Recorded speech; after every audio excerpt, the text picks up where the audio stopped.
Muito bem, senhoras e senhores, sejam todos muito bem-vindos a mais uma live, hoje dia 19/7/2022, agora 9 horas da noite, e vamos de série Personalidade, mais uma live da série Personalidade. Se tiver tudo aqui com a transmissão de imediato, por favor, já me avisem. Vamos lá, boa noite Michel Messora, boa noite Yara, Mariana Teixeira, Jéssica, muito bem, Lívia. Tá tudo ok? Transmissão, vídeo, áudio, tá ótimo aí pra vocês? Legal. Boa. Grande Michel, saudades de você, meu cara. A Daiane Maria, Gisele, Thaís dos Santos, Padre Edinho, muito bem, sua bênção, Padre Arthur, Regiane. Bom, façam o seguinte, né? Só lembrando a todos, disparem aviãozinho, tá? Isso ajuda-nos bastante. Aviãozinho, coraçãozinho, toda forma de interação que vocês venham a ter durante a live ajuda a subir a live, né? E também o Instagram, né? Aqui o perfil do Instagram. Mas o aviãozinho é interessante porque as pessoas elas recebem no direct delas um convite para entrar na live, né? Com um clique elas estão aqui dentro da live e pronto, elas vão receber esse conteúdo de formação, esse conteúdo. Opa, olha lá, o padre está nos abençoando. Muito bem, Padre, obrigado, amém. Esse conteúdo de informação, esse conteúdo que leva-nos a uma reflexão acerca da vida, que coloca-nos diante de personalidades que precisam ser conhecidas e que, sob diversos aspectos, podem, portanto, devem ser imitadas. E muito bem, então, disparem aviãozinho, chamem as pessoas. Só deixa, antes de colocar o convidado aqui na sala, né, de trazê-lo aqui para esse nosso encontro, só dizer que hoje pela manhã, às 6h25, eu não fiz o Café com Franklin. Peço desculpas por isso, sei que algumas pessoas ficaram, né, à espera do nosso encontro, do programa Café com Franklin, e eu não o fiz pois a Clara teve uma crise de tosse à noite, né? Tá tudo bem, ela tá bem, mas teve uma crise de tosse das 4, né, até umas 5h30, e enfim, né, a hora que o despertador tocou, eu percebi que seria melhor, seria mais prudente, seria mais oportuno que eu ficasse quietinho na cama e deixasse as crianças dormir, né, e também a esposa dormir mais alguns minutinhos, porque a noite havia sido conturbada, principalmente naquele último, né, sono da noite. E como as lives das 6h25 acontecem aqui na minha casa, enfim, é inevitável que vez ou outra, né, no andar pela casa, passar o meu café, né, tomar um bom banho, acabe acordando, né, uma criança ou a própria esposa. Então eu achei melhor ficar lá quieto, inerte, parado, né, na cama. Então foi por isso, tá bem? Mas nós voltaremos já na próxima terça-feira, tá? Para completar um ano de Café com Franklin, né? Um ano praticamente sem nenhuma interrupção, né? Uma vez ou outra que eu acabo falhando por conta de alguns eventos, viagem ou motivo de saúde, mas enfim, estamos aí próximo a completar um ano do Café com Franklin. E é muito bom tê-los por lá, né? Vocês são muito assíduos, muito constantes, muito participativos nesses programas do Café com Franklin. Mas hoje, cá estamos, hoje dia 19/7, cá estamos para mais um encontro da série Personalidades. Eu tenho ficado muito surpreso, positivamente, evidente, porque a cada programa parece que nós vamos nos superando. Os convidados vão se superando. Eu fico muito honrado de poder trazer grandes nomes, grandes personalidades para apresentar a vida de outras personalidades, né, ainda maiores. Enfim, hoje eu tenho, né, a grande alegria, a grandiosíssima alegria de ter o professor Rodrigo Gurgel aqui comigo, a quem eu irei já enviar o convite para essa live. Deixa eu encontrar aqui o professor para colocá-lo na live. Convite ao senhor. Muito bem, Luiz Henrique. Estamos aqui, meu caro. Que alegria, Alegria professor. é toda minha. Muito obrigado pelo convite. É um prazer estar aqui. Sinto-me muito honrado mesmo, né? O senhor é um grande mestre, alguém que eu admiro, né, já há um bom tempo. Tive a alegria de conhecê-lo pessoalmente. E obrigado pela vossa generosidade, obrigado pela disponibilidade em estar aqui conosco nessa noite, professor. Isso alegra-nos muito e honra bastante a todos nós aqui do programa Série Personalidades. Obrigado. Eu que agradeço. O convite seu é uma honra para mim, porque eu conheço o seu trabalho, conheço a seriedade com que você atua, e de maneira que, para mim, só me engrandece estar aqui hoje, conversando com a sua turma, com seus seguidores, e, claro, com você, né? É um prazer te reencontrar, né? Ainda que seja aqui virtualmente, né? Mas é um imenso prazer, meu caro. Muito obrigado. Todo meu, mesmo, professor. Todo meu. Obrigado por isso. Como que estão as coisas por aí? Tudo bem contigo? Aqui, Família, tudo trabalhos? ótimo. Família, tudo bem. Tenho um novo filho aqui, né? Que é um mastiff inglês que está com quase 30 quilos já, com 5 meses de idade. E está que nem um louco aí, está com os hormônios a 1000 por hora. Mas é uma graça, é um cachorro maravilhoso, né? Que E delícia, também eu é vi, férias, então o filho verdadeiro também está ficando mais tempo aqui comigo, né? Ah, é. Então isso é ótimo, né? Quer dizer, eu não sei se você sabe, mas eu saí de São Paulo e estou morando em Curitiba agora, né? Não sabia, não Pois sabia. então, nós estamos morando aqui em Curitiba já há uns 7 meses, mais ou menos. Olha, E foi uma adaptação ótima, né? Cidade maravilhosa, ó, indiscutível. povo excelente. O meu único arrependimento é não ter vindo antes para cá, viu? Aquela E o seu loucura, Brasil, teu aquela filho tá por loucura aí? de São Paulo não dava mais. Teu filho tá em Curitiba.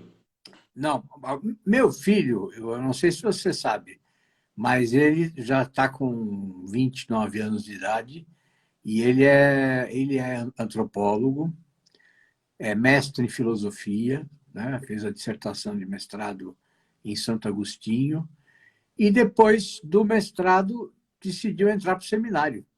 Soube, claro. Pois então, e agora está no segundo ano de teologia e está no seminário diocesano de Frederico Westphalen, Ah, que é perfeito. no interior do Rio Grande do Sul, né? Mas o seminário maior, a sede do seminário maior, fica em Viamão, que é uma cidade lá da Grande Porto Alegre, né?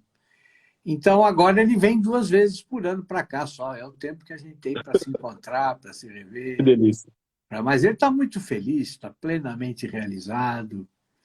E, assim, eu costumo dizer que é aquela coisa. Eu olho para ele e eu percebo que, assim, sabe aqueles peixinhos dourados que, quando saltam do aquário, ficam se debatendo, né? Aí, quando você põe de volta no aquário, tudo fica em ordem, quer dizer, ele está de volta ao ambiente dele, né? Mas, olha, o meu filho é assim, depois que ele entrou no seminário, é como um peixe que tivesse voltado para o aquário.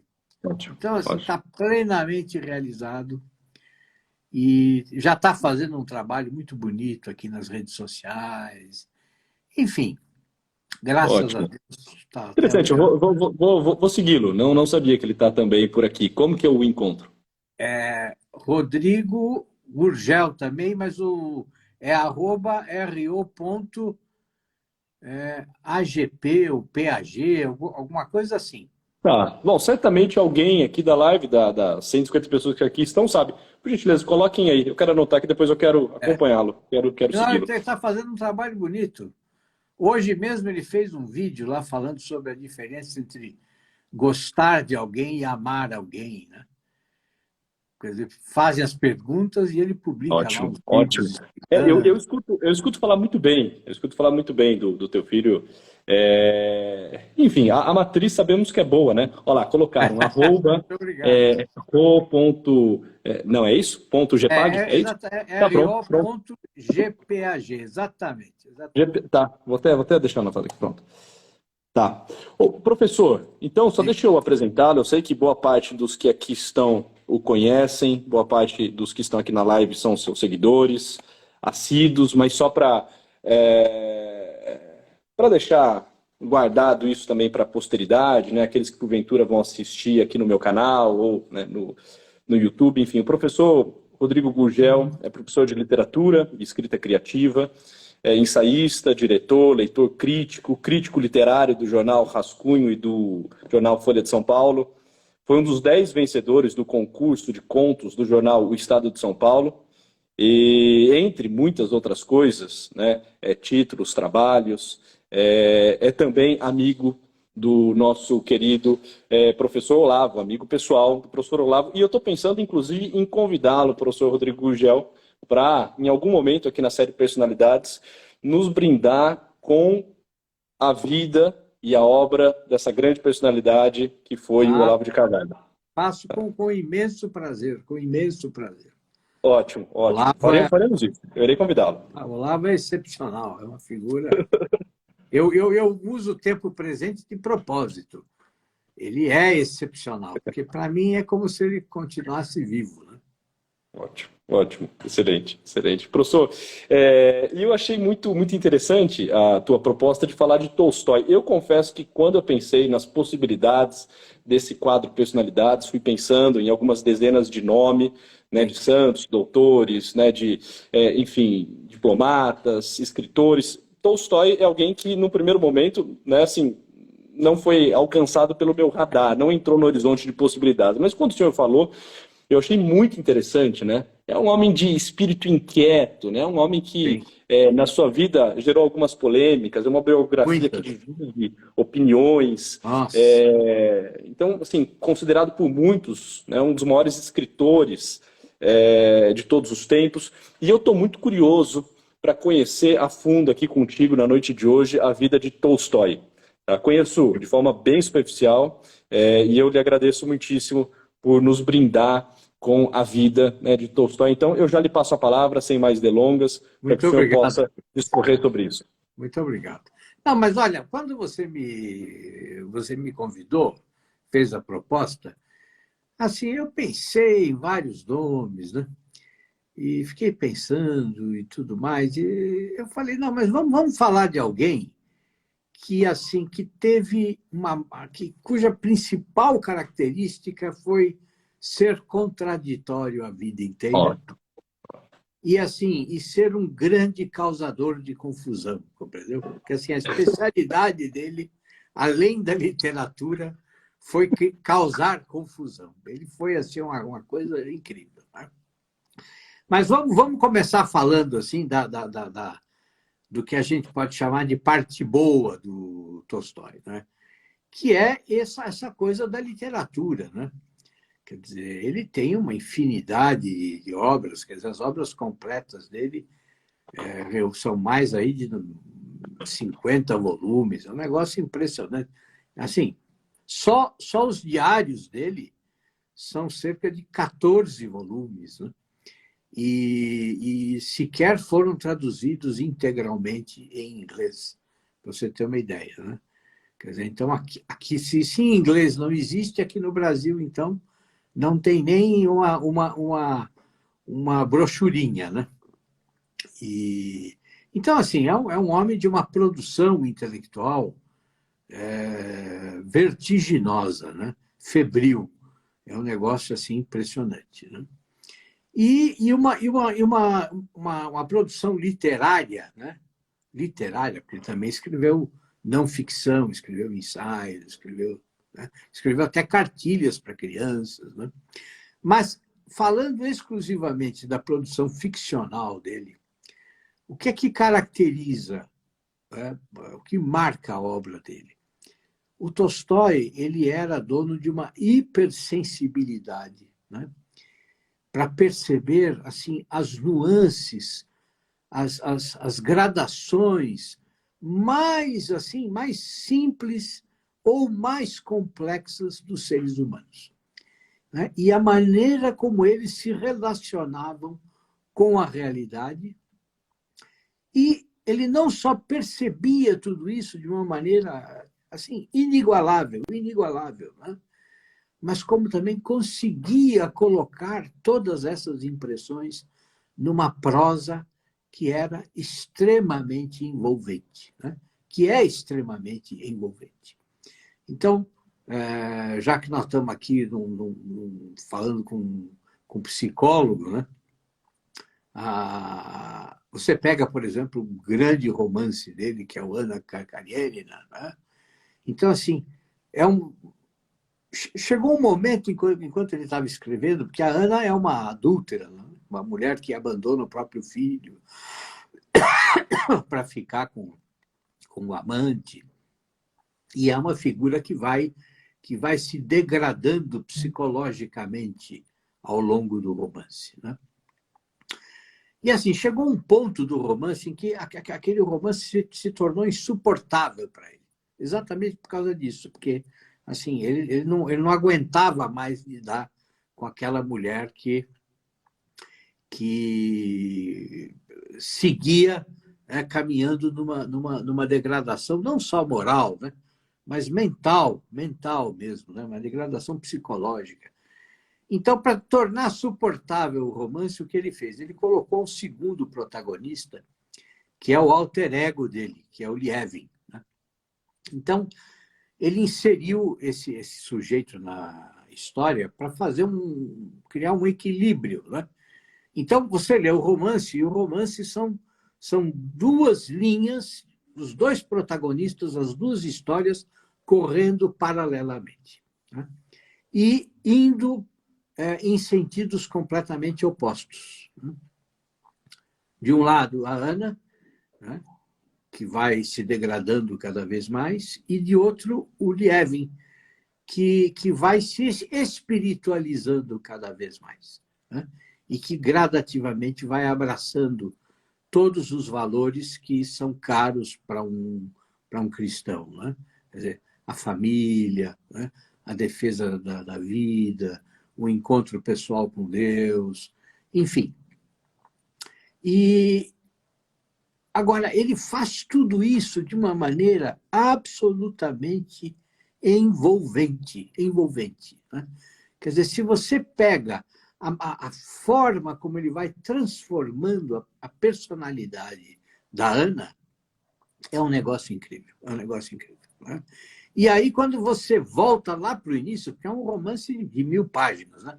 Quando você volta para o início, para as primeiras cenas, você vê que aquela personalidade que no final do romance olha para o espelho e já não se reconhece, né? Quer dizer, por um momento ela se olha no espelho e ela não enxerga a si mesma, ela não sabe quem está vendo. Quer dizer, essa criatura que chegou a esse grau de despersonalização tão profundo, né? Quer dizer, todos esses sintomas já estavam, de alguma forma, delineados desde as primeiras cenas. Então, assim, o trabalho que ele faz é uma coisa incrível, né? E não é só isso, quer dizer, assim, por exemplo, imagine você descrever num capítulo, né, um jantar em família, sendo que em torno da mesa tem 12, 14 pessoas, com pensamentos completamente diferentes e conversando sobre os assuntos mais disparatados. E ele consegue fazer isso. O cara consegue dar a nítida sensação de que você está lá sentado, participando daquele jantar, né? Ou uma cena de caça, né? Assim, enquanto que começa com o dia, com o momento em que o dia nem tinha começado ainda, né? Os primeiros raios do amanhecer, e ele consegue mostrar para você a relação precisa, né, clara, explícita, né, entre o caçador e o seu cão de confiança, né? E torna essa relação extremamente humana, né? Na verdade, não é um cão, é uma cadela. Enfim, olha, eu vou dizer uma coisa para você, é uma coisa impressionante, tá? E tudo fruto dessa hipersensibilidade incrível que ele de fato tinha, né? E também, assim, uma capacidade de produção, né?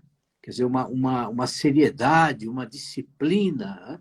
Para você ter uma ideia, só Anna Karenina, ele escreveu 33 inícios diferentes, até chegar ao momento em que ele achou que a história, de fato, podia deslanchar, né? o romance anterior, que é o primeiro grande romance dele, que é Guerra e Paz, assim, ele passou anos pesquisando em arquivos, porque é um romance que mostra a invasão de Napoleão na Rússia, né? Assim, ele passou anos fazendo investigações em arquivos, procurando documentos, pesquisando jornais da época, tudo para juntar toda essa informação e conseguir reconstituir toda a cena daquela época, né? E mostrar, ao mesmo tempo, não só as batalhas, e as lutas que ocorreram e tudo, mas também mostrar o comportamento, né, das pessoas, a vida em sociedade. Enfim, ele é um escritor completo, né? E não só nos grandes romances, né, mas também nos textos breves. Então, tem uma novela do final da vida dele, que é A Morte de Ivan Ilitch, né? Que, assim, que é uma coisa magnífica, é um estudo sobre a morte que, assim, que todo mundo tem obrigação de ler e de conhecer, né? Porque, assim, quer dizer, ele mostra um funcionário público, né? um burocrata, que segue uma vida absolutamente perfeita, segundo os padrões sociais, né? Que nunca decepciona ninguém, que procura levar uma vida boa, né? Mas que, ao mesmo tempo, faz tudo isso com absoluta artificialidade, né? Quer dizer, na verdade, ele quer aqueles valores burgueses, né? que assim, de segurança, né? De tranquilidade. Então, assim, na verdade, ele nunca amou com sinceridade a esposa, né? Ele nunca amou verdadeiramente, ele nunca amou verdadeiramente o próprio trabalho, né? Mas tudo foram desculpas sobre desculpas a vida inteira para tornar a vida suportável, tornar o dia a dia suportável, o cotidiano suportável, né? Bom, até que ele fica doente. Ele fica doente, e uma doença incurável, né? E ele começa a morrer. O cara começa a morrer, bom, e aí, diante da morte, meu velho, aí a coisa pega, né? Quando a água começa a bater na bunda do sujeito, né? Quer dizer, então começa todo o autoquestionamento dele, né? Mas é um autoquestionamento que, assim, ele não consegue superar, né? E aí, quer dizer, no final, eu não vou contar o final, vocês têm que ler. Eu não vou dar um spoiler aqui, senão tem um monte de gente que vai ficar brava comigo, tá? Mas o final é fantástico, é incrível, é maravilhoso, tá? Bom, e uma infinidade de outros textos, né? Se a gente ficasse falando aqui da literatura dele, nós íamos passar a noite inteira conversando e não tem fim, né? E eu, na verdade, comecei a me interessar por ele quando jovem, já faz alguns poucos anos, né? Lendo uma outra novela dele linda, que é a Kadi Murat, que é a vida de um líder lá do Cáucaso, né? Um guerreiro, e que é outra novela curta dele, mas que é absolutamente magnífica, magnífica, né? Bom, então acontece que, assim, que esse sujeito, né? Que esse sujeito que nos deixou essas coisas absolutamente maravilhosas, né? Insubstituíveis, incríveis, geniais, insuperáveis. Assim, são livros que vão ficar. Enquanto existir um homem na face da Terra, Tolstói vai ter um leitor. É impossível você gostar de literatura, você gostar de ler e não querer ler Tolstói e não aprender com Tolstói, né? Quer dizer, o cara é um gênio, é um gênio, é um gênio, é um gênio, tá? Bom, ainda que todo mundo prefira falar muito mais de Dostoiévski e tudo, né? Principalmente na nossa área, porque o Dostoiévski foi muito mais cristão do que o Tolstói. Mas, assim, os dois são gênios absolutos, cada um no seu estilo, na sua maneira de contar as histórias, na sua maneira enfim, de retratar a vida em geral, né? Mas assim, bom, esse sujeito incrível, genial, né? De uma hipersensibilidade incrível. Bom, o que acontece com ele? Bom, ele é filho, né? É descendente da nobreza russa, né? Quer dizer, ele não é um pobre coitado como Dostoiévski. Também não é um médico, quer dizer, de uma pessoa de classe média como Anton Chekhov, por exemplo, que foi outro grande escritor russo. Mas ele é um descendente da nobreza russa e ele perde a mãe com 2 anos de idade, perde o pai com 7 anos de idade. Isso vai marcar profundamente a vida dele. Os biógrafos dizem que até os 80 anos de idade, quando falavam na mãe, ele chorava. E quando ele tinha crises, né, de angústia, e, enfim, de sofrimento por qualquer coisa, ele se colocava na posição fetal aos 80 e poucos anos de idade e chorava pensando na mãe. Então, assim, ele nunca vai superar a ausência dessa mãe, que foi, assim, teve um papel fundamental na criação dele, ainda que por 2 anos, né? Marcou a vida dele para sempre. Porque ela era uma pessoa, assim, que tinha um magnetismo incrível, né? E era uma hábil contadora de histórias, né? Quer dizer, dizem que nos bailes, quando ela chegava, as pessoas paravam de dançar para sentar em torno dela e escutar ela contando histórias. E o pai também era um amante da literatura, e, enfim, e tentou dar a melhor educação possível para os filhos, né? Bom, e quando os pais morrem, ele começa a ser criado pelas tias, né? Então vai para um lugar, vai para o outro, no fim acaba voltando para a propriedade rural deles, que era Yasnaya Poliana, né? Que é uma propriedade rural, era uma propriedade rural belíssima, que, assim, um negócio imenso, né? Enorme. A gente fala propriedade rural, mas, assim, era o que o movimento do sem terra aqui no Brasil chama de latifúndio, né? Era o tipo do latifúndio que o MST ia adorar invadir, né? Porque, assim, era um latifúndio que se auto-organizava, tinha uma auto-organização e se auto-mantinha. Eles não dependiam de ninguém. Quer dizer, para comida, para bebida, para fazer vestimenta, para tudo, né? Eles tinham tudo. Tinha um pomar maravilhoso, plantações, e tinha toda como se fosse um daqueles antigos mosteiros, né? Da Idade Média, criados por São Bento, né? Que produziam tudo de que eles próprios necessitavam e ainda ajudavam a comunidade que vivia em torno do mosteiro. Bom, aí, numa dessas mudanças, ele acaba indo lá para uma cidade e entra na universidade. Ele queria estudar línguas orientais, porque ele queria ser diplomata.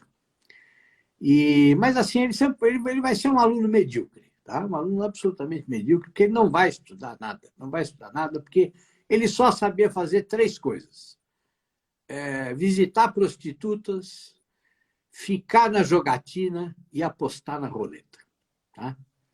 E escreveu o diário dele, né? Que ele começa com 14 anos, né? Na adolescência, escreveu o diário, onde ele ficava se açoitando por todas as coisas que ele tinha feito, por todos os abusos que ele tinha cometido. E é muito interessante, você começa a ler os diários, né? Nos primeiros dias. Então, assim, no primeiro dia ele faz uma lista das coisas que ele tem que se remediar, né? Que ele não pode repetir, os erros que ele tem que melhorar. No segundo dia ele diz assim: olha, eu falhei em todos, né? Mas, assim, a lista está aqui de novo. E assim vai, por meses e meses, né? Quer dizer, ele está sempre querendo melhorar, né? Acredito que, sinceramente, mas não tinha jeito, né? Inclusive, depois de já adulto, né? Aos 19 anos, ele alcança a maioridade e a primeira coisa que ele faz é cair fora da universidade e vai para Yasnaya Poliana, que é a propriedade que ele recebe por herança, né? E ali ele vai viver, e mesmo lá, né? Quer dizer, já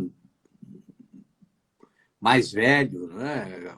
Com 25, 30 anos de idade, assim, ele não tem a menor consideração por nenhuma das aldeãs, né?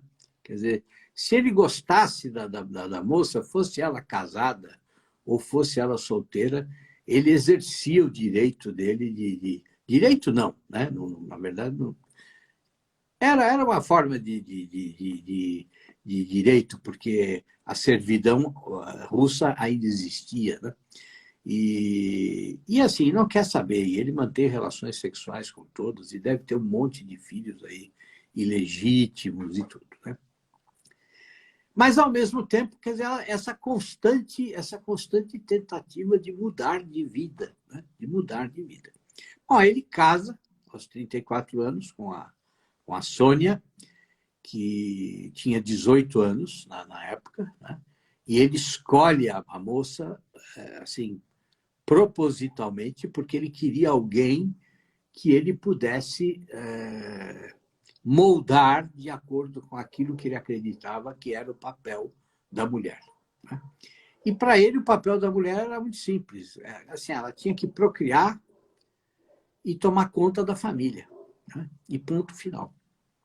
Só que assim, à medida que o tempo passa, né, esse homem absolutamente genial, ele vai se radicalizando nas suas posições filosóficas, né? Porque, assim, ele não é só o dono de uma imensa propriedade rural, né? Ele não é só um escritor genial, mas é um homem que estuda com uma intensidade incrível. Ele está sempre descobrindo coisas novas, né? Então, assim, ele vai ler filosofia, ele vai ler literatura, ele vai estudar grego, ele vai estudar outras línguas, né? Mas ele não para nunca de se interessar pelos mais diversos assuntos. E, claro, começa a estudar teologia também, né? Começa a estudar teologia moral, começa a estudar os evangelhos, né? Começa a querer fazer uma tradução dos evangelhos diretamente do grego para o russo, né? E assim, nessa incessante busca por conhecimento, né, ele vai ser extremamente influenciado por um filósofo que é o Jean-Jacques Rousseau, né? Bom, e essa influência do Rousseau vai ser uma coisa nefasta na vida dele, né? Nefasta. Inclusive, há uma semelhança incrível entre os dois, porque os dois foram extremamente brilhantes, né? Os dois escreveram muito bem, e os dois promoveram ideias que facilitaram o surgimento de duas revoluções que mudaram completamente a história da humanidade. Quer dizer, o Rousseau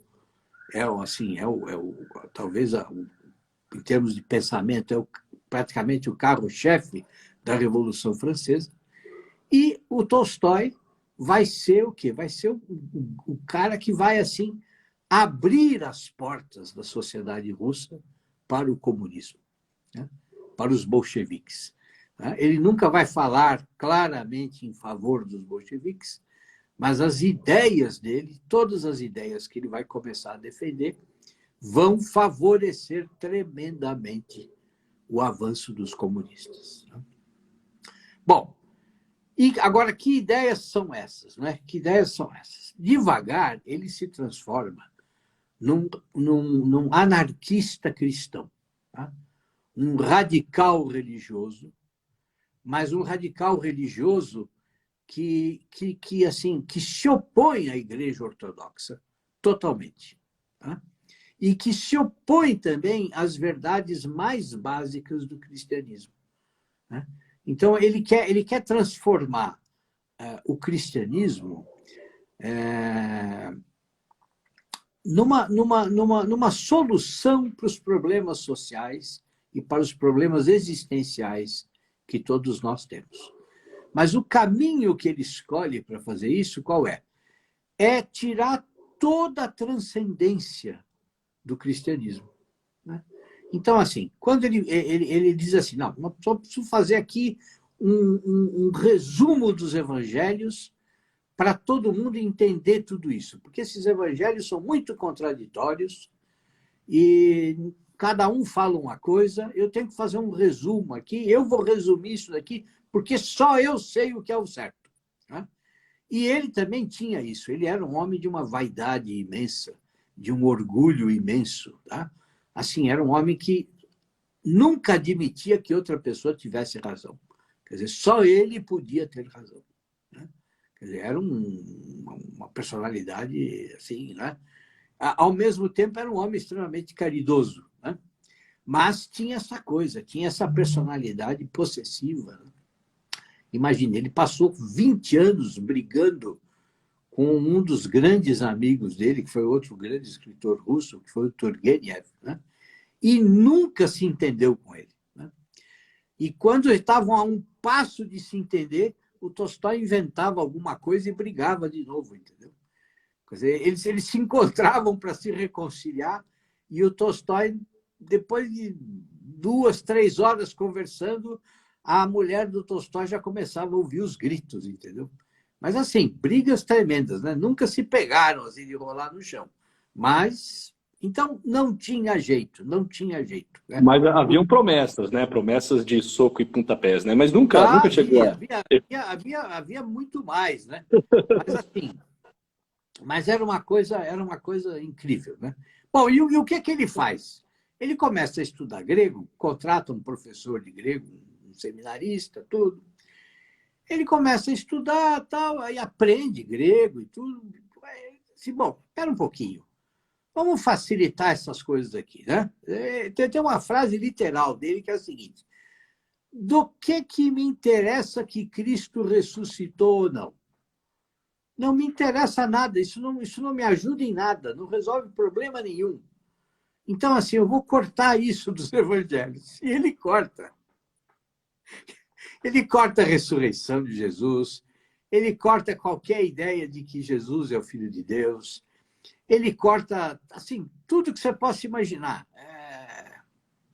O batismo de Jesus, toda a ideia de que os apóstolos foram escolhidos por Jesus para depois transmitir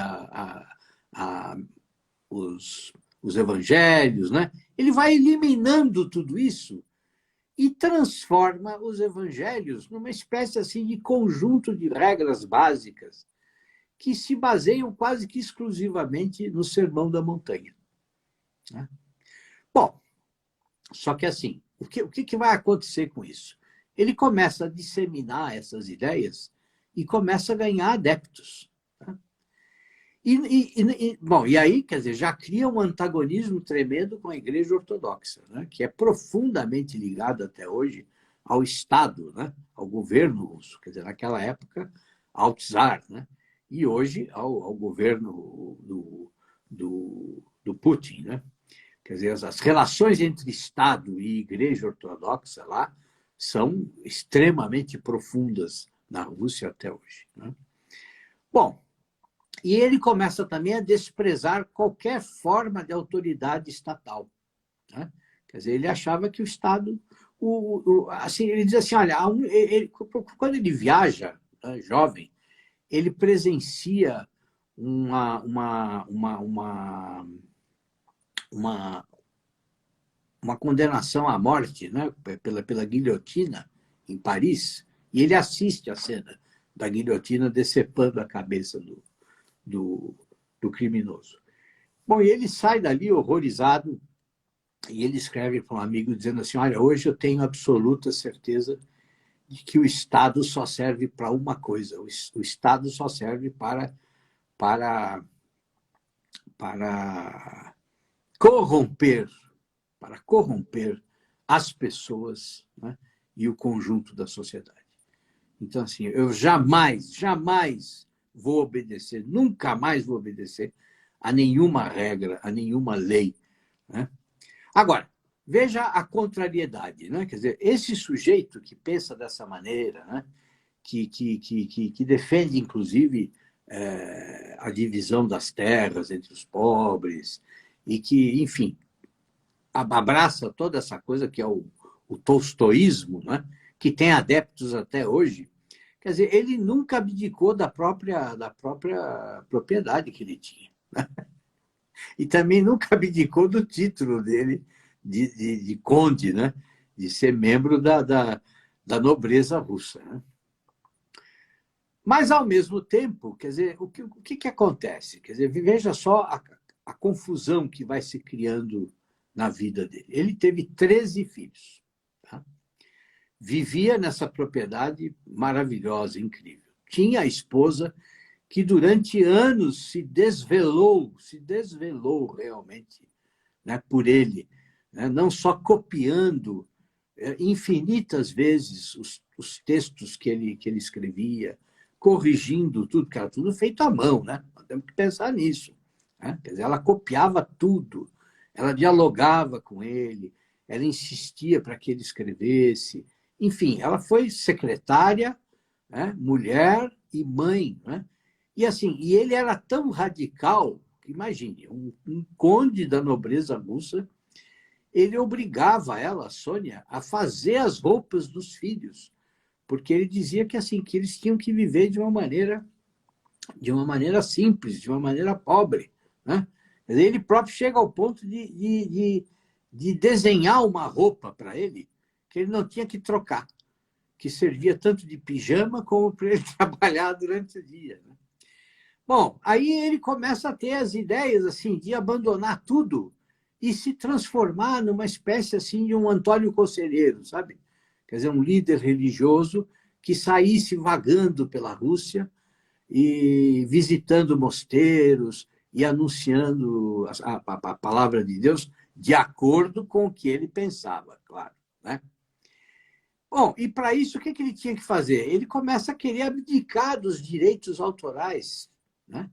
De todos os direitos autorais, e quer tirar esse direito da própria família.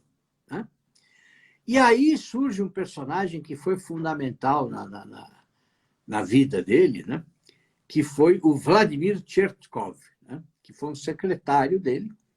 Assim, os biógrafos costumam dizer o seguinte, que para o Chertkov encontrar o Tolstói foi como encontrar o Messias.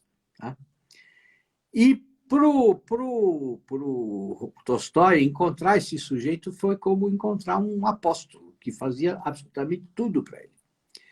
Então, o que acontece? Esse sujeito começa a influenciar o Tolstói de uma tal maneira, no sentido de que o seguinte, que ele tinha que deixar tudo para promover o tolstoísmo. Né? Agora, você imagine a posição da esposa, né?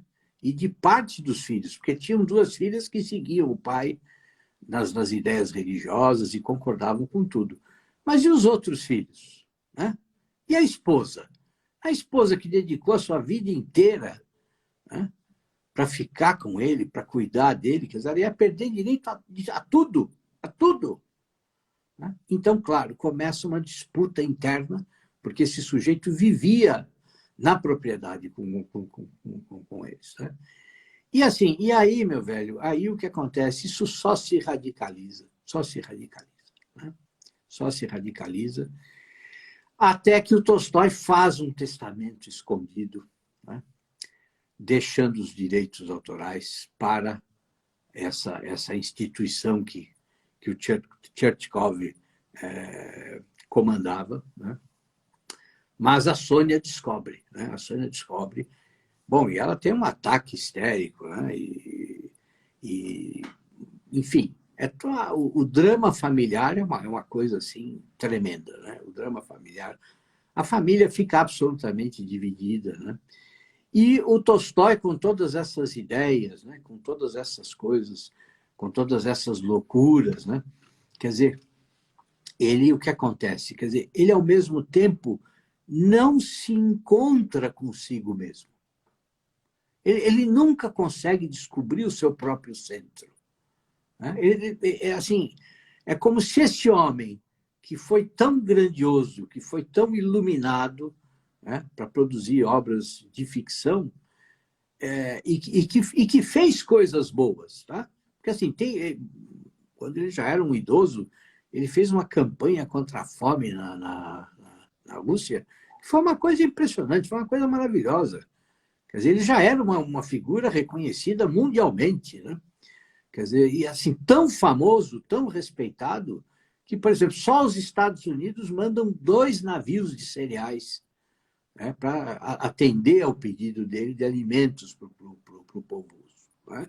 Quer dizer, ele também estava certo nas críticas que ele fez à monarquia russa, né? Que assim, que era uma monarquia absolutamente superficial, que não se preocupava verdadeiramente com o povo russo, né? E que, assim, quer dizer, todas essas dificuldades também permitiram o avanço das ideias de esquerda, né? Mas o que acontece? Acontece que este homem que nunca encontra paz, né, em si mesmo, que nunca está satisfeito consigo mesmo, quer dizer... Ah, e outra coisa interessantíssima, quer dizer, esse homem tão brilhante, né, tão genial, era extremamente supersticioso. Então, assim, ele achava que o número 28 era o número da sorte dele, né?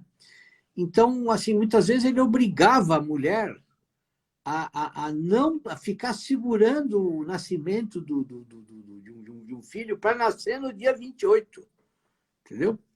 Quer dizer, todo filho tinha que nascer, tinha que ser parido no mesmo sofá em que ele foi parido. Então, quando chegava a hora, eles traziam o sofá que estava lá jogado num canto qualquer da sede da fazenda, e assim, e a mulher tinha que parir ali, naquele sofá, né? Ele ia dar corda no relógio, ele dava 28 vezes. Né? Ele tinha que tomar uma decisão importante, ele jogava uma moeda e ficava contando quantas vezes a moeda girava no chão para decidir se ia fazer assim ou assado. Né? Então, se perceba, quer dizer, é um homem extremamente contraditório, e que nunca encontrou paz em si mesmo. Né? Então, esse homem, o que ele faz? Chega um momento, diante de toda a divisão que ele criou, diante de toda a loucura, né? Quer dizer, ele foge de casa, né, numa noite, com uma das filhas, e pega o trem e vai embora. Né? E vai embora. E acaba falecendo numa estaçãozinha de trem, né? Cercado lá por alguns curiosos e pelas pessoas que eram mais próximas dele. Né? A Sônia consegue chegar a tempo, né? Dizem, de se despedir dele, né?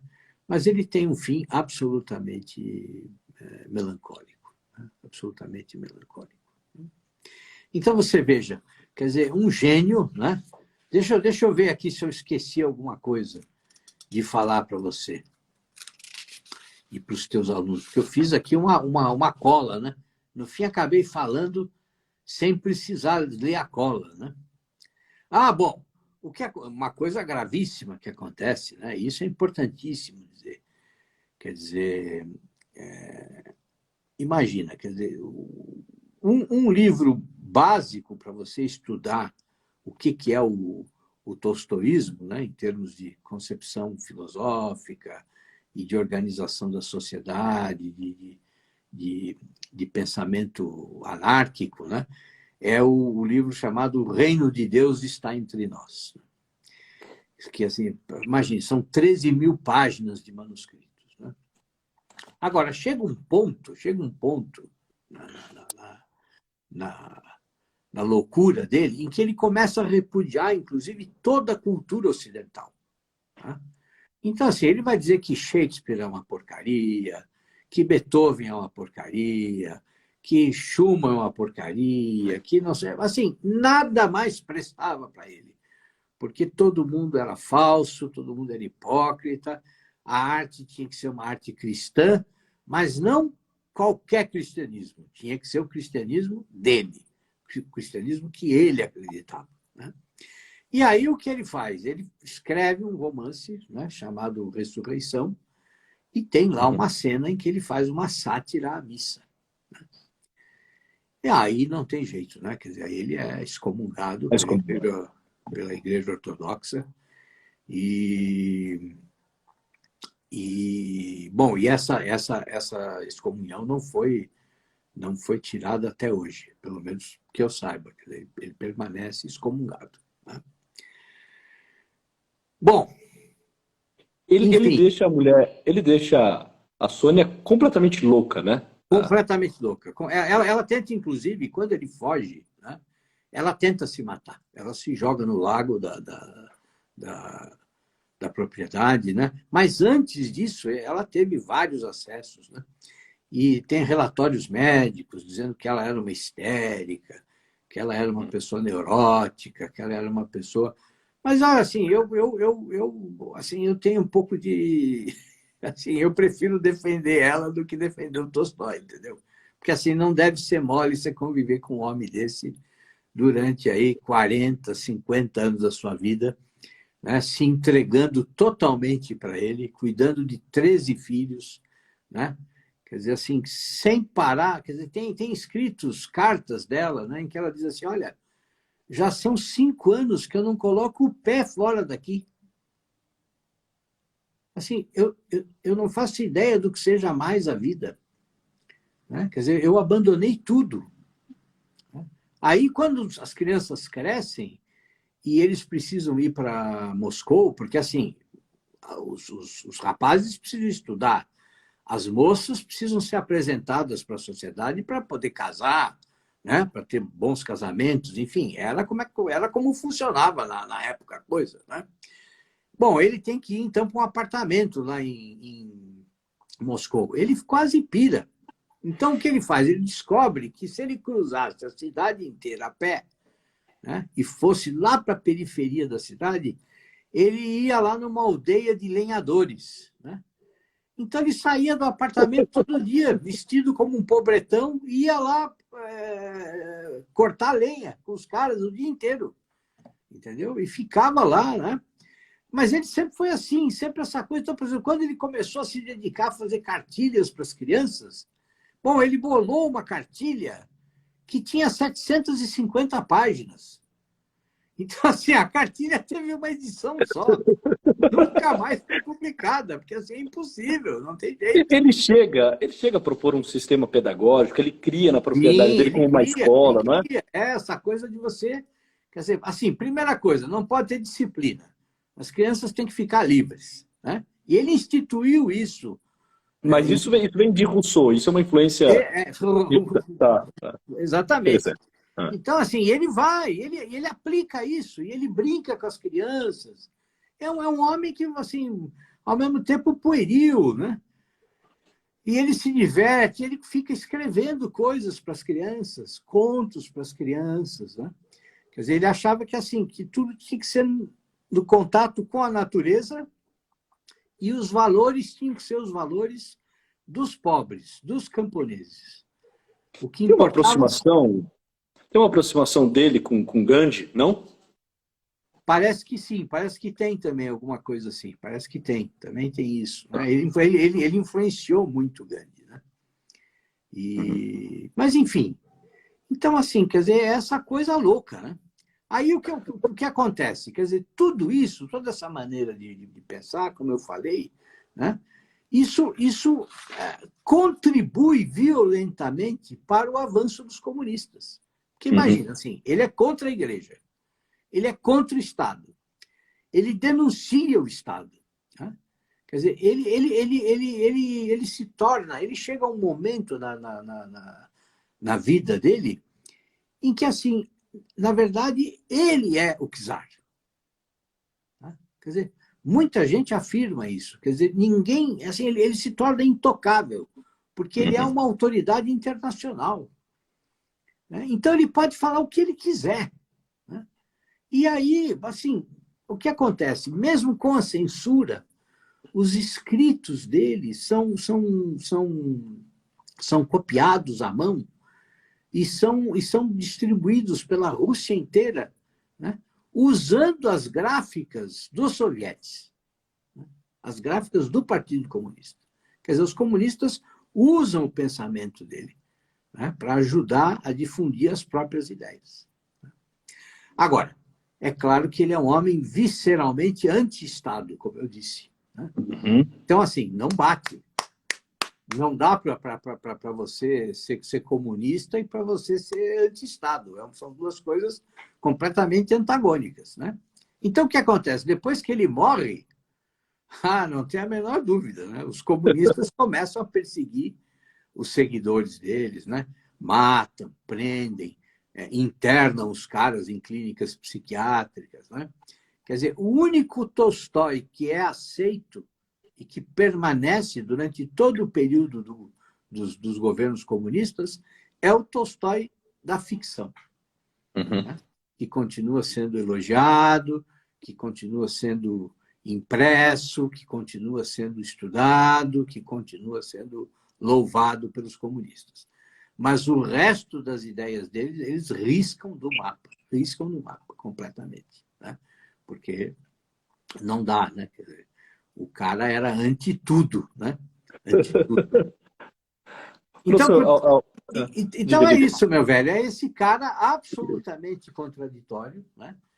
Que desgraçadamente nunca encontrou paz interior. Né? Exato. O Isaiah Berlin tem um ensaio belíssimo sobre ele chamado O Ouriço e a Raposa, está num livro chamado Pensadores Russos, em que ele termina esse ensaio dizendo assim que, na verdade, Tolstói foi um trágico moderno. Né? Quer dizer, foi o homem trágico por excelência. Uhum. Quer dizer, ele enfrentou tudo, enfrentou todos, enfrentou a si mesmo, mas nunca conseguiu ter paz interior, né? E nunca conseguiu realizar as coisas que ele sonhava. Agora, tudo que ele desprezou, né, se tornou genial. Porque chega uma hora que ele não quer mais saber de ficção, ele acha uma bobagem escrever ficção. Né? Quer dizer, ele despreza a própria ficção. Ele escreve 2, 3 novelas no final da vida por insistência da esposa, que dizia que ele não podia abandonar a ficção porque era o verdadeiro talento que ele tinha. Né? E de tanto ela encher o saco dele, é que ele escreve. Mas, na verdade, ele não acreditava mais. Né? E, no entanto, exatamente isso, né, que ele desacreditou, que ele abandonou, é o que faz ele se tornar genial e merecer o nosso respeito até hoje. Né? Claro. Porque, de resto, assim, o cara, como se fala hoje, né, pirou na batatinha, entendeu? Mas é uma figura apaixonante, né? Não, e é uma figura certamente a ser conhecida. Eu saio daqui muito, muito enriquecido, e é importante nós vermos esse espectro de ação humana, né? E ver essa pessoa humana que a todo momento decide, né? Decide o que ela vai fazer com aquilo que ela recebeu, decide o que ela vai se tornar, né? Vai escrevendo a sua própria história, e essas histórias precisam ser conhecidas. A história de Tolstói certamente é uma dessas histórias, e o senhor me convenceu isso aqui nessa live, que precisa ser maximamente contada, anunciada, conhecida, tanto pela genialidade, quanto, né, pela perturbação e pela inquietação deste homem, nesse core inquieto que fala-nos de uma realidade especificamente humana, né? Então, impressionante. Professor, se o senhor fosse nos orientar quanto a uma ordem de leitura de Tolstói, ao longo da live o senhor foi citando algumas obras que são, né, as grandes obras de Tolstói, mas para um leitor que está iniciando, os russos, que está iniciando Tolstói, né, que está tendo acesso agora ao Tolstói, por onde iria? Olha, eu acho que um caminho bom, né, é começar pelos textos mais breves. Tá? Então, assim, pode começar pela A Morte de Ivan Ilitch, né, e pela outra novela, Kadi Murat. Tá? Tem 2 traduções, as 2 obras foram excelentemente traduzidas aqui no Brasil pelo Boris Schneiderman, né, infelizmente já falecido, mas que foi o decano dos tradutores do russo aqui, entre nós. Né? Então, pode começar por essas 2 obras. Né? Se você me permite uma pequena propaganda, né? Não, eu ia fazer essa tua propaganda. Eu sei que você tem um curso, Exatamente. Carnaval com... Exatamente. Eu tenho, quem clicar no link da minha bio, tem lá um curso meu de 3 aulas em que eu analiso profundamente não só a vida do Tolstói, mas também a novela A Morte de Ivan Ilitch, né? E faço uma análise não só literária, são 3 aulas, né? Numa biografia, outra análise literária e a outra o seguinte, bom, o que que essa novela mostra para a nossa vida, né? O que que a gente pode tirar daqui para a nossa vida, para o nosso cotidiano, para a nossa existência, né? Ótimo. Eu sugeriria, ousadamente, eu sugeriria, na verdade, começar pelo teu curso de Tolstói e depois, Bom, né, sempre sim, introduzido pelo senhor Tolstói, começar com a leitura de Tolstói. eu Tá fico lá, o link muito tá, o honrado. link tá na tua bio, Obrigado. né? O link tá lá É na bio, só é só clicar, clicar. exatamente, só clicar que está lá. Carnaval com Tolstói, é isso. Carnaval com Tolstói, exatamente, porque foi no carnaval desse ano, né? Ah, ótimo, Então, ótimo, ótimo. então ficou esse nome. Aí Professor, depois, diga. depois dessas 2 novelas, aí assim, vai para Ana Karenina, tá? E depois de Ana Karenina, Guerra e Paz. Tá? E aí depois pode ler tudo, né? Sim, aí pode ler as primeiras obras que são autobiográficas, né? Infância, adolescência e vida adulta. Pode ler os outros romances, né? E as outras novelas. Ele deixou uma infinidade de contos também, né? Muitos belíssimos, maravilhosos.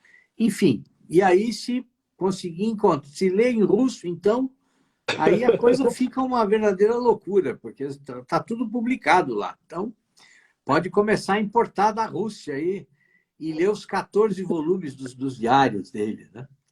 E, O, porque, assim, essa experiência dos diários, Luiz, diga. para você, que é um grande psicólogo, e para os seus alunos e tudo, assim, tem passagens que, assim, eu até hoje não consegui ler tudo, mas do que eu consegui ler, tem passagens que são, assim, incríveis. Tem uma passagem que é... Dá tempo Dá, cara, dá? todo tempo. Eu quero bater um papo ainda aqui contigo. Tenho 2 perguntas aqui que eu preciso fazer ainda. Então, assim, tem uma passagem nos diários que é muito interessante, que ele diz assim, se eu estava aqui hoje, no meu quarto, né, e eu estava tirando o pó dos móveis, estava espanando.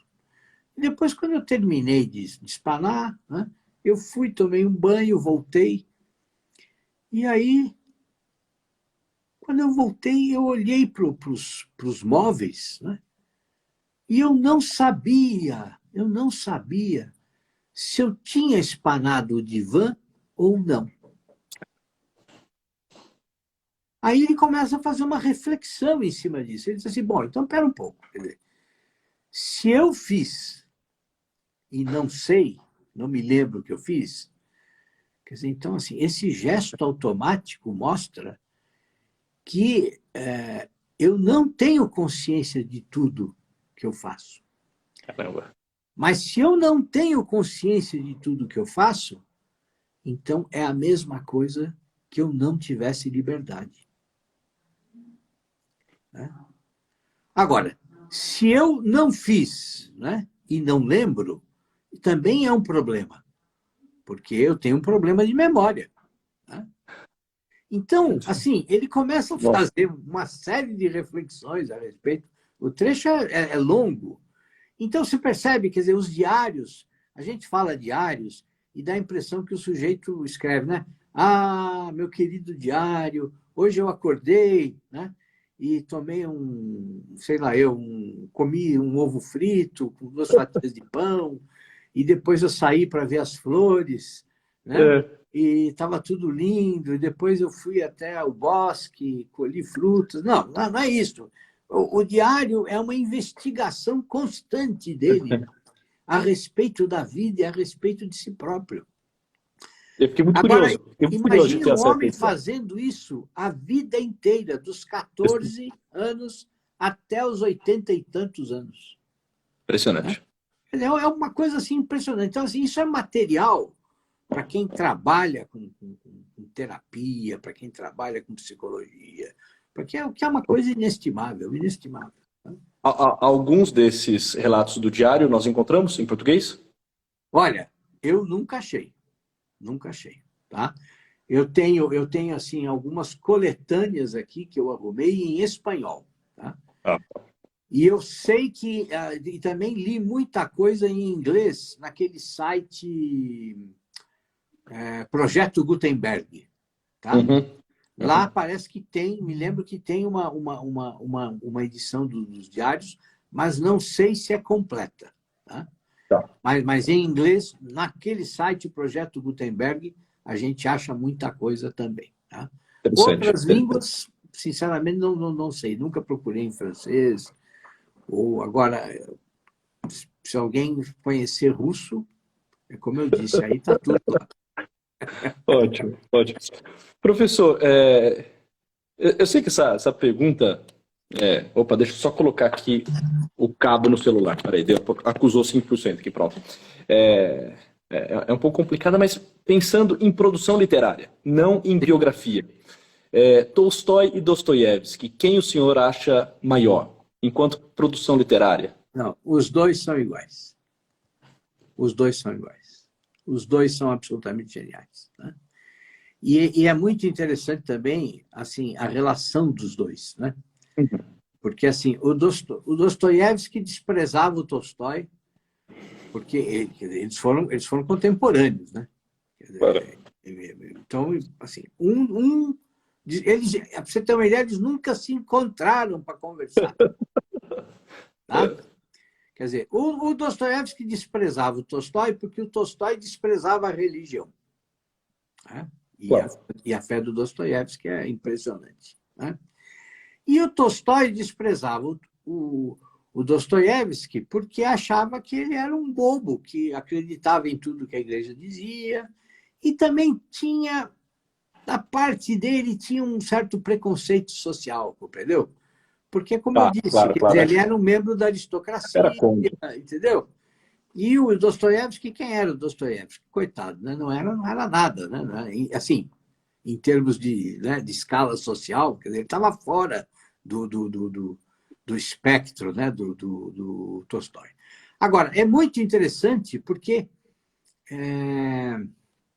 inclusive, há momentos, né? Comemorações públicas. Agora não me lembro que comemoração pública específica foi, mas os dois estavam presentes. Né? Então, assim, tem um dos biógrafos do Tolstói que diz assim que esses dois transatlânticos da literatura, né, passaram um do lado do outro no meio daquela noite, né, e nunca pararam para conversar um com o outro. Agora, o Tolstói, com toda essa loucura que ele tinha, com toda essa contradição, com todos esses paradoxos que ele enfrentava, que ele vivia, o que acontece? Assim, acho que 1 mês ou 2 meses depois que o Dostoiévski morre, um dia ele está sozinho na cozinha, né, da casa dele à noite, e assim, ele se arrepende de não ter nunca procurado o Dostoiévski. E começa a chorar. E assim, se acha o último dos homens, entendeu? Porque ele não soube superar todo o orgulho dele, toda a vaidade dele, porque ele era de uma vaidade extrema, né? De um orgulho extremo, era uma coisa assim, fora do normal. Né? Então, assim, demorou 2 meses para cair a ficha, compreendeu? Mas caiu, né? Mas aí já era tarde demais, né? Já era tarde demais. Agora, os estilos são completamente diferentes. Completamente diferentes. Né?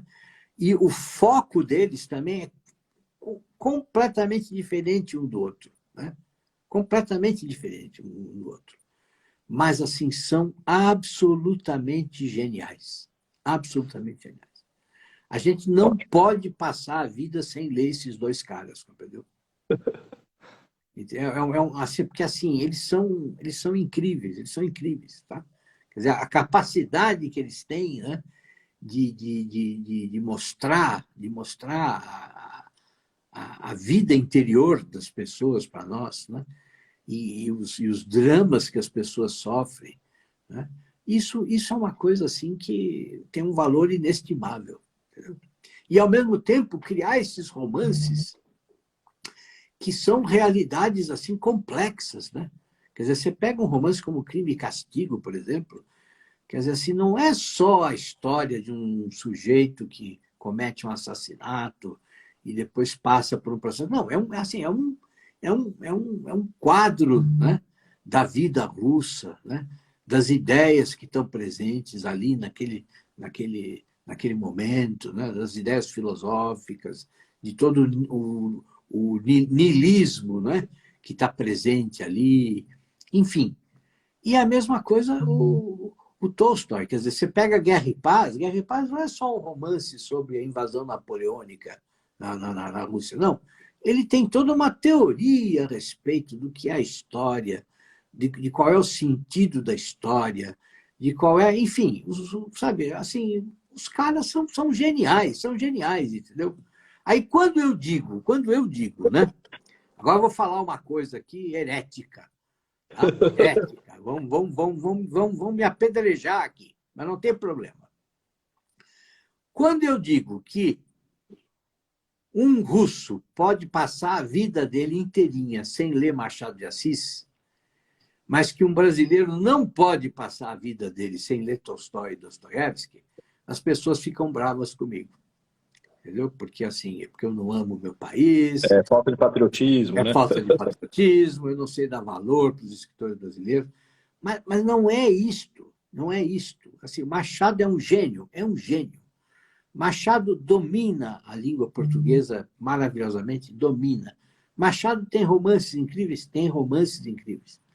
Mas, assim, nada se assemelha a esses painéis vastos, amplos, complexos, né, da vida social e da vida individual. Nada. Não há um romance brasileiro, né, que sequer se aproxime disso. Tá? Não há na nossa literatura inteira. Tá? Agora, é claro, nós somos ainda um povo muito jovem. Né? Quer dizer, nós ainda temos muito para caminhar, muito para viver, né? Muito para experimentar. Né? E assim, o povo russo é uma cultura completamente diferente da nossa. Né? Então, nós não podemos também querer comparar as coisas. Mas Tolstói e Dostoiévski são dois. Né? É como Shakespeare. Né? Você não pode passar a vida sem ler Shakespeare. Né? Agora, esse último sábado, eu dei um seminário aqui em Curitiba sobre Hamlet. Bom, aquilo lá assim, é uma coisa louca, né? Aquele negócio é uma coisa fenomenal. A maneira como ele penetra, né, na mente daquele jovem, né, que é chamado pelo fantasma do pai, né, convocado pelo fantasma do pai para matar o padrasto, né, e fazer a mãe acordar para a realidade. Né? Aquilo assim, é uma coisa, é um estudo assim, de vida, não é uma questão apenas literária. Né? Mas quando você lê essas obras, você descobre o que é o ser humano. Né? Isso que é fantástico. Né? A literatura, eu costumo dizer isso, a literatura ela forma a nossa consciência, né? E nos liberta do caos. E quando eu falo caos, eu não estou me referindo ao caos social apenas, né? Mas ao caos individual que cada um de nós experimenta dentro de si, né? Com as suas dúvidas, com as suas angústias, com as suas ansiedades, né? Com as suas hesitações. Né? Quer dizer, quantas pessoas amanhecem, acordam e assim não sabem o que fazer da própria vida. Né? Estão insatisfeitas, estão infelizes, né? Mas não conseguem dar um sentido para a própria vida. Né? Quer dizer, não conseguem responder à pergunta que a vida faz para elas. Né? Para a gente falar aqui um pouco do grande Viktor Frankl. Né? Quer dizer, então, assim, a vida está ali, né? insistindo com elas, perguntando a elas o que elas e mostrando muitas vezes o que elas podem fazer, né? E elas, no entanto, elas estão cegas para tudo isso, né? Mas a literatura tem o poder de acordar as pessoas para tudo isso, né? Então, é nesse sentido, quer dizer, ela forma a nossa consciência e nos liberta do caos. Nos liberta também do caos social em que nós estamos vivendo, né? Porque, assim, o niilismo contaminou tudo, né? Quer dizer, ninguém mais tem certezas, né? Quer dizer, ter certezas, né? Crer em coisas, né? Se tornou proibitivo, né? Quer dizer, dar o verdadeiro nome às coisas também se tornou proibitivo, né? Quer dizer, você não pode chamar um aborto de assassinato. Você tem que chamar um aborto de procedimento de saúde pública, né? Quer dizer, e por aí vai. Quer dizer, há um controle total, né? Da linguagem, da maneira de pensar, né? Dos nossos valores, enfim. Quer dizer, nesse sentido, quer dizer, o nada, né? Quer dizer, essa coisa de você viver na absoluta insegurança a respeito de tudo, né? De você não poder ter valores, não poder ter certezas, né? Você viver num permanente relativismo, né? Quer dizer, isso é uma forma de caos terrível, né? Que destrói as pessoas, sem mesmo que e elas sequer percebem muitas vezes isso, né? E a literatura tem esse poder de nos libertar de tudo isso, né? Graças a esses autores geniais, né? Que foram contraditórios, que cometeram erros, cometeram falhas, né? Mas são humanos, né? Como nós somos contraditórios, como nós cometemos falhas, né? Excelente, brilhante. Professor, uma última questão, tá? Aqui já, pois não. Já bem mais leve. Algumas pessoas advogam que é mais oportuno, inclusive é mais frutuoso, ajuda na interpretação, e faz com que a leitura seja mais fluida, que para ler os russos estejamos levemente embriagados. E um pouquinho de vodka ajuda, né, na fluidez e na leitura dos russos. O que o senhor acha, professor? Olha, assim, pensando em termos de estilos literários, tá? Quer dizer, o estilo do Dostoiévski e o estilo do Tolstói, eu acho que essa leve embriaguez vai ajudar no que se refere ao Tolstói. Porque, assim, desculpe, em relação ao Dostoiévski. Porque o Dostoiévski tem um estilo que é assim, muitas vezes ele começa a falar e aquilo parece um rio caudaloso que não tem fim e que é enorme e está despejando as suas águas no mar da nossa inteligência, da nossa sensibilidade, e aquilo não tem fim. E você não sabe para onde ele vai levar você, né? Mesmo os contos dele são assim, né?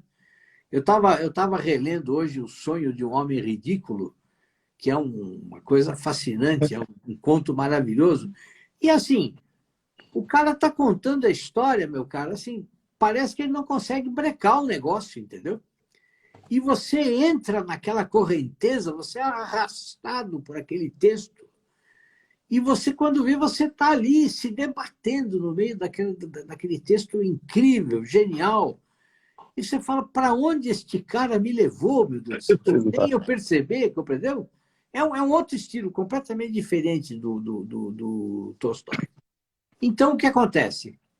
Você tomando aí um cálice de vinho, ou não precisa mais não precisa, né? Também não vai entender, senão você não vai entender nada, né? É claro.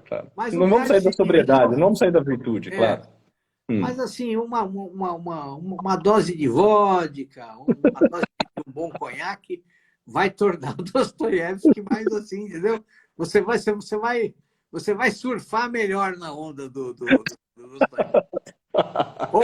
Ou como dizem os jovens hoje, você vai surfar melhor na vibe do Dostoiévski, entendeu? Porque Excelente. o cara é um rio caudaloso, né? Quando você vê, você está afundando ali no meio daquelas águas e está se debatendo e não sabe para onde aquilo vai te levar, né? Ótimo.